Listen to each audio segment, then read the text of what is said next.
যেদিন ক্লাসের সবচেয়ে সুন্দরী মেয়েটা সবার সামনে দাঁড়িয়ে কাঁদতে কাঁদতে বলেছিল আমি নাকি তার বুকে হাত দিয়েছিলাম, তাকে নষ্ট করতে চেয়েছিলাম, সেদিন সবাই আমার দিকে অনেক ঘৃণা নিয়ে তাকিয়েছিল। ক্লাসের প্রায় ৮০ জন ছাত্রছাত্রী সবাই আমাকে খারাপ ভেবেছিল। সবাই মেয়েটার কান্না ভেজা কণ্ঠটা বিশ্বাস করেছিল। আমার সবচেয়ে কাছের বন্ধুটাও সেদিন আমার থেকে দূরে সরে গিয়েছিল। আমার সবচেয়ে প্রিয় শিক্ষকটা আমার গালে চড় মেরে বলেছিল, তুমি অনেক ভালো ছাত্র, আমি তোমাকে অনেক ভালোবাসতাম, কিন্তু তুমি আজকে যে কাজটা করেছো তার জন্য আমার ভালোবাসাটা তোমার জন্য চিরতরে শেষ হয়ে গিয়েছে। নিজেকে একজন ভালো মানুষ হিসেবে যে প্রতিষ্ঠিত করতে পারে না, সে যতই ভালো ছাত্র হোক, টাকার মালিক হোক, এসবে কিছু যায় আসে না। একজন মানুষের সবচেয়ে বড় পরিচয় হলো সে একজন মানুষ। তবে তোমার মতো মানুষ না, তুমি এখনো মানুষ হতে পারোনি। যদি পারো মানুষ হয়ে দেখাও। সেদিন আমি ক্লাসের কারো দিকে চোখ তুলে তাকাতে পারিনি। কোনো অপরাধ না করেও নিজেকে অনেক বড় অপরাধী মনে হয়েছিল। আমার দুঃখটা সেদিন কারো সাথে শেয়ার করতে পারিনি।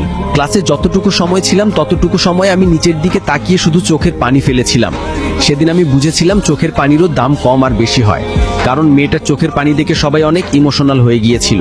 আমি মেয়েটার সাথে এসব করেছি কিনা সেটা না জেনেই সবাই মেয়েটার জলভরা চোখ দেখে তার কথা বিশ্বাস করেছিল।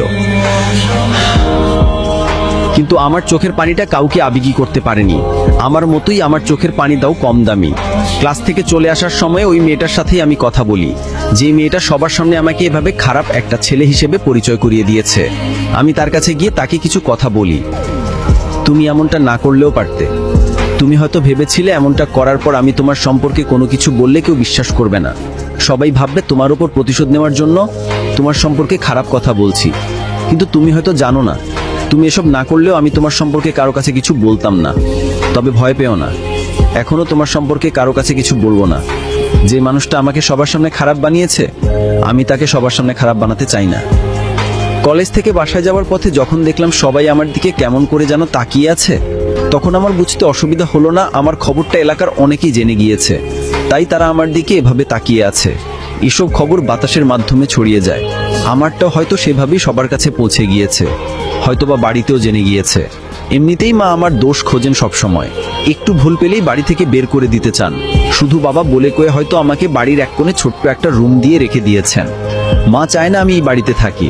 যখন বাসায় গেলাম তখন দেখলাম মা আর বাবা দরজার বাহিরে দাঁড়িয়ে আছে। তাদের দেখে বুঝতে পারলাম কলেজের ঘটনাটা তারা জেনে গিয়েছে। তখন আর দেরি না করে আমি বাবাকে বললাম, আমি কিছু করিনি বাবা, বিশ্বাস করেন, আমার মৃত মায়ের কসম বাবা, আমি কিছু করিনি। তুই যদি কিছু নাই করবি তাহলে মেয়েটা তোর সম্পর্কে সব বলবে কেন? তোর ক্লাসে তো আরো অনেক সুন্দর সুন্দর ছেলে আছে, তাদের সম্পর্কে তো এরকম বললো না, তোর সম্পর্কে কেন বললো? তুই এসব করেছিস বলেই সে সবার সামনে এসব বলেছে। একটা মেয়ে কখনো নিজের মান সম্মান নিয়ে এরকম মিথ্যা বলবে না। মিথ্যা তো তুই বলছিস এখন আমাদের সাথে। আমার সৎমা যখন কথাগুলো বলল তখন আমি চুপ করে দাঁড়িয়েছিলাম। কি বলবো কিছু বুঝতে পারছিলাম না। তবে এটা বুঝতে পেরেছিলাম, যাই বলি না কেন আমার কথা কেউ এখন বিশ্বাস করবে না। হঠাৎ করেই মা বাবাকে যে কথাগুলো বলল সেই কথাগুলো শোনার জন্য আমি মোটেও প্রস্তুত ছিলাম না। তুমি তোমার ছেলেকে বাড়িতে রাখলে আমি থাকবো না, এই বাড়িতে থাকবো না। আমি কোনো ধর্ষককে এই বাড়িতে রাখতে চাই না। আমার একটা মেয়ে আছে, আমি আছি, আমরা তো আর আপন কেউ না। আমি তো আর আপন মা না, হাবিবাও তো আর আপন বোন না। সুযোগ পেলে কি না কি করে বসবে কে জানে। তুমি ওকে বাড়ি থেকে বের করে দাও। মা যখন বাবাকে কথাগুলো বলল তখন আমার চোখ দিয়ে অনবরত পানি পড়ছে। আমি ভাবতাম সৎমা হলেও একদিন আমাকে ঠিকই নিজের মায়ের মতো আদর করবে। আমি সবসময় আমার সৎ মায়ের মন জয় করার চেষ্টা করেছি, কিন্তু আমি ব্যর্থ হয়েছি। তবে কোনোদিন ভাবিনি আমার সম্পর্কে এতটা খারাপ ধারণা জন্ম নিবে তার মনে। নিজেকে পৃথিবীর সবচেয়ে অপবিত্র মানুষ মনে হচ্ছে। লজ্জায় অপমানে সেদিন আমি তাদের সামনে দাঁড়িয়ে থাকতে পারিনি। এই বাড়ি ছাড়া কোথায় যাব আমি সেটা না জানা সত্ত্বেও আমি সেখান থেকে কাঁদতে কাঁদতে চলে আসি। আমার বাবা একটিবারের জন্য আমাকে থাকতে বলেনি। সেদিন আমি খুব করে বুঝেছিলাম আমাদের বাবা ছেলের সম্পর্কটা হয়তো শেষ হতে চলেছে। এটাও বুঝতে পেরেছিলাম এই বাড়িতে হয়তো আর কোনোদিন জায়গা হবে না আমার। আমাকে চলে যেতে হবে অজানা অচেনা কোনো এক নতুন ঠিকানায়। আমার কাছের মানুষগুলো আমাকে বুঝতে পারেনি, ভুল বুঝে দূরে ঠেলে দিয়েছে। এখন একজন মানুষই আছে, যে মানুষটা আমার শেষ ভরসা, যে মানুষটাকে আমি অনেক বিশ্বাস করি, অনেক ভালোবাসি। সেই মানুষটাও আমাকে অনেক বিশ্বাস করে, অনেক ভালোবাসে। তবে কেন জানি ভয় হচ্ছে। আর সবার মতোই কি সেও আমাকে খারাপ ভাববে, আমাকে বিশ্বাস করবে না? অনেক প্রশ্নের উত্তরই থেকে যাচ্ছে। তার সাথে দেখা না হওয়া পর্যন্ত এইসব প্রশ্নের উত্তর আমি পাবো জানি। তবু কেন জানি প্রশ্নগুলো নিয়ে ভাবতে ইচ্ছে করছে। সেদিন রাত আমি সিয়াম নামের এক বন্ধুর বাসায় তার সাথেই থাকি। ও হয়তো বিশ্বাস করেছিল আমি এসব করিনি। আমি এতটা খারাপ মানুষ না যে একটা সুন্দরী মেয়ের দুর্বলতার সুযোগ নিয়ে তার বুকে হাত দিব, কিংবা কে জানে হয়তোবা বিশ্বাসও করেছিল।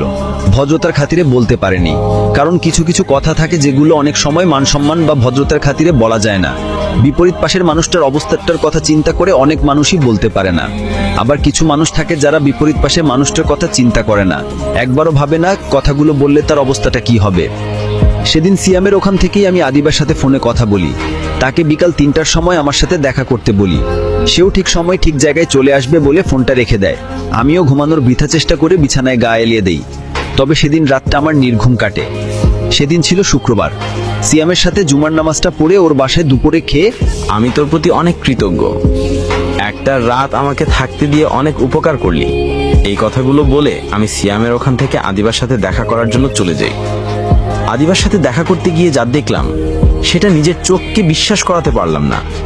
কারণ আদিবা আজ একা আসেনি, তার সাথে সে একটা মেয়েকে নিয়ে এসেছে। তার সাথে যে মেয়েটা এখন দাঁড়িয়ে আছে সেই মেয়েটাই ক্লাসের সবার সামনে আমাকে অপমান করেছিল, খারাপ বানিয়েছিল। আমি বুঝতে পারলাম না আদিবার সাথে মেয়েটার কি সম্পর্ক। আদিবার কোনো কাজিন নাকি বান্ধবী?